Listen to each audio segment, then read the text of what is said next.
So lastly, or secondarily, we've talked recently just about we want to be a church that invests into all of our students. So basically all of our children, basically from birth all the way up through 18, right, in student ministry. And we're passionate about it. We believe in this next generation.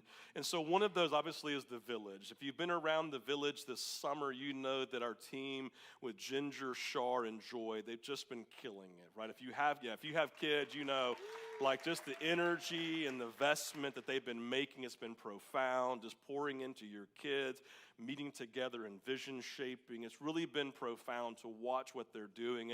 And the fruit of that, there's also lots of fruit that occur, but one of the fruit of that investment has been we've seen growth, right? So getting past our COVID years, right, 2021, something to 2022, what we've seen is we've really gotten to a place in our ministry where we've gotten solidified again with our leaders and with our students, and we've seen a growth in our children who are coming on Sunday morning, which is the primary place that we see the growth and the movement in our children's lives. And so it's been great because we've seen an increase. I don't know, we're up to like 50 to over 50 students or kids who are coming into our children's ministry, which is really powerful and profound for a ministry and a church our size. We celebrate that, right? We get behind that.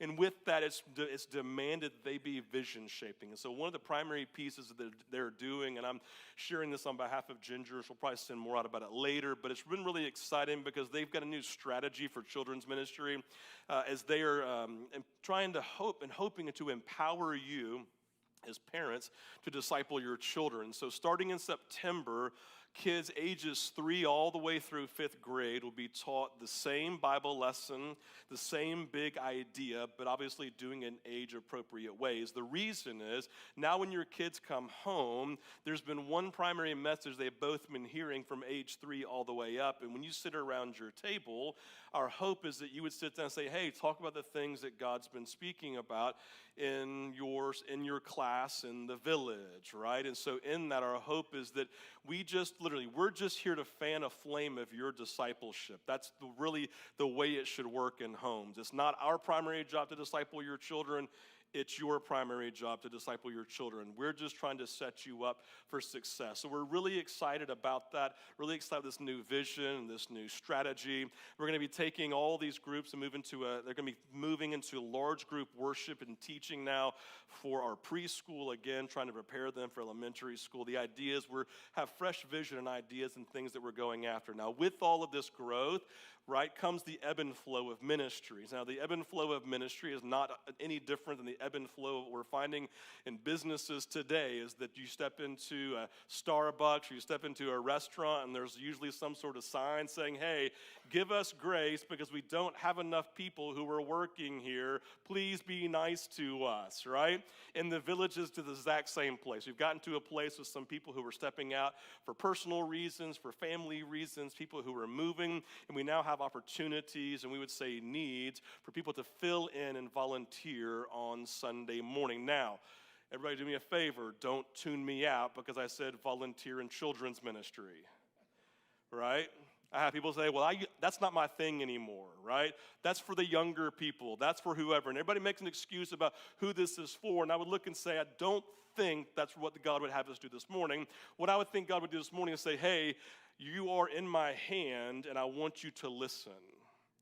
And so this morning what I'm asking is this. We need 9 volunteers every Sunday morning who are investing into our kids. Beyond those 9 volunteers, we are looking for extra buddies to come alongside with some of our special needs children. It's a unique thing we have at Vintage is that we have really found a niche being able to engage and invest into some of our special needs children. And we love them.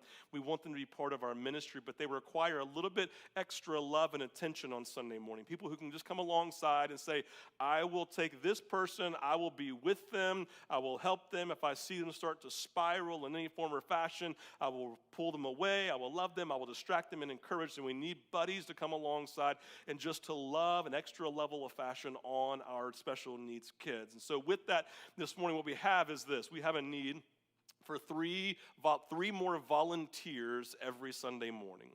And what we have right now is people who are serving once a month, some people who are twice a month, I think some who are 3, and some who serve every week. And we love all of those. But you recognize and you understand math. If Cam and I just serve once a month, that leaves 2 other weeks. So basically it requires of no one serving. And so it's really not just, it's 3 volunteers every week. And if we have people doing once a month, well, that means there's more people that need to volunteer. All I'm getting at is this. I need every single person in here to say, Jesus, would you have me go back and serve in the children's ministry, to disciple our children, to invest into our children? Listen, you can talk to the Ed Paynes of the world, right? Man, this guy who is just back there in his 80s loving Jesus and loving on kids, and they love him. Listen, and if Ed were in here, I would say this, but I'll say, I don't think he's in here. But if Ed can do it, then anyone in the room can do it. And I mean that in the most loving way. Like if an 83-year-old man can get in there and love on kids and serve kids, then every single person in this room can do that. Does it have to be a calling, Steve? No. The calling is super simple. You don't have to have a calling to children's ministry. You have to have a call to discipleship. Guess who has that? Every single one of us, right? And so I am imploring you, would you make children's ministry a primary place that you give your time and your energy and pray and say, God, what would you have? Listen, don't say, do you want me to? Say, God, what would you have me do for our children's ministry? Is that fair?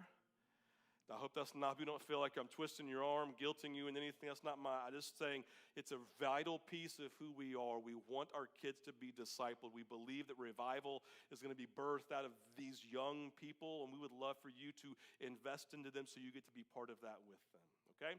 So after church today, Ginger will be sitting outside. She would love to connect with you, talk with you about different ways of volunteering, to answer questions, to talk through some of your concerns or your fears, or to talk about timelines, whatever it may be. So after service today, if you can just grab her, you can talk to her out there, and you can introduce yourself to Rachel and just have this whole like student and children thing happening. It'd be super great this morning.